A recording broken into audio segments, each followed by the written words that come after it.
Kabayan! Ayun na po ang ating model sa barko.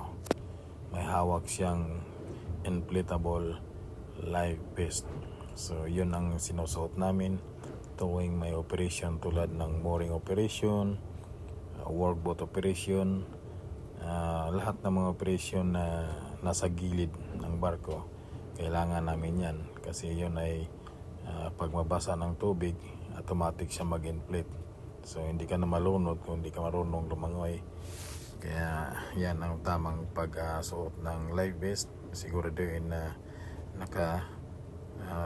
paloob sa iyong katawan para sakali pag mahulog ka, lulutang ka. So yung lifeboat na workboat tinatawag.